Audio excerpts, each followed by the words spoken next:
Folks, thank you so much for doing this interview with me about this show, Disgraced. I had a chance to see it the last time I was here. I was excited to find out that it was coming back. Limited time, though. How does it feel being back into something that I thought was so cool, so great, but man, what a timing for a show like this. Yeah, it doesn't seem to ever go out of date. It's very timely still. You can see what's going on not only here, but in the States. For me, it's fresh because this time around I have a new husband.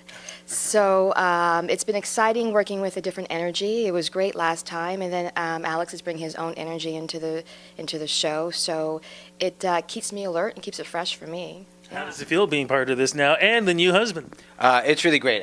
Karen and I worked together a long time ago in television, and so this is the first time we're actually doing a show together. And I came in, it's like kind of like learn your lines and then jump into rehearsal.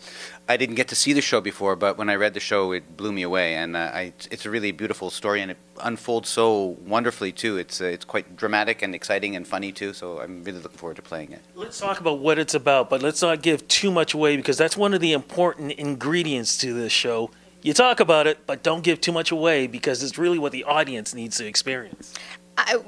We always like to say it's a dinner party and everything your parents told you not to bring up, politics, religion, race, all that stuff. So you can imagine a dinner party that starts off well and then sort of takes a turn.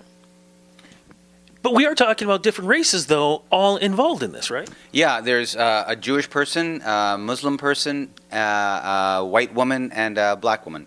And they all kind of mix it up, so those politics find a way. It's like everybody's getting together as if it's like the melting pot of America, but then the divisions begin to show themselves, and it gets a little incendiary.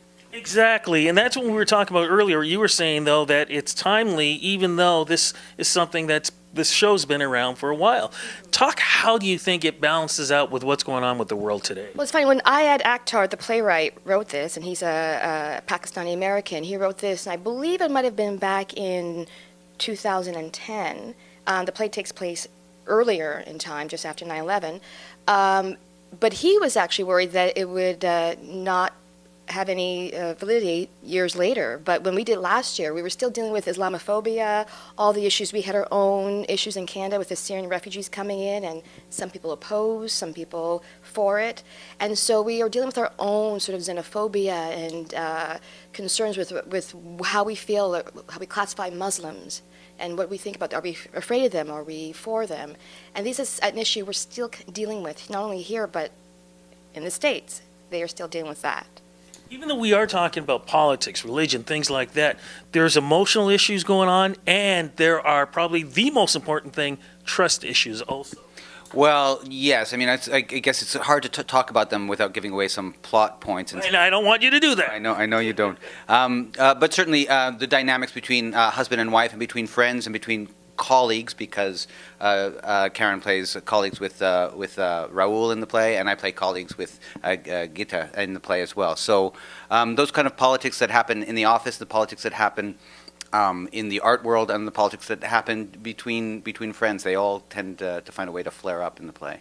What have people said to you about this show once they've seen it? What have they come up to you and said? I mean, what's so fascinating, all of our shows we have a talkback, and usually in a talkback you maybe will get 10 or 15 who will stay behind, and we always had at least half or more want to stay behind and discuss the play with us.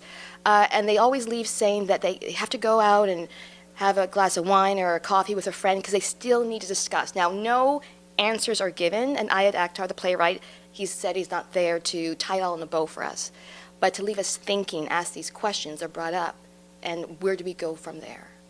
What do you hope that the audience will get from this? It's going to be an experience for me, but certainly, I think a part of the Jewish tradition is to have a lot of questions to a situation, and I think that the play asks a lot of questions. It doesn't give a lot of answers, but I think having them out there and having the audience go away and discuss them and confront their own racism, confront their own prejudices, and their own limitations. I think the play is going to bring that up for people and make it really a hot topic for them. And just curious too, when you first walked into this, you were probably thinking about one thing, but once you started acting it, playing that character, letting your emotions be with that character, what did you get out of it for yourself personally? The sense that we all have our own forms of tribalism that we revert back to in certain situations, and when does that come out? And when you go into a character you're playing, you don't always necessarily agree with how they behave, but you have to understand what brought them to that place and to be open up to go on that journey.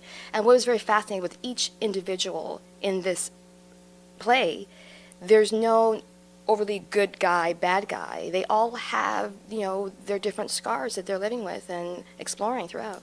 I am so looking forward to this. Just remind the folks, too, when the show is going to be happening and, of course, where it's going to be. It's going to be at the Panasonic Theatre on Yonge Street in downtown Toronto, and it runs from the 11th to the 26th of November. Yes. So we have 13 performances. It's very limited. It's a little, nice gift taster back with Panasonic, since we did so well last year with the Mervish company. They're bringing it back. So it's 13 performances only, so go to themervish.com and get on there and book your tickets. Fantastic. I'm going to be in that audience for it. Folks, thank you so much for this interview, but more importantly, thank you so much for doing a great job with this great show. Thank you. Thank you.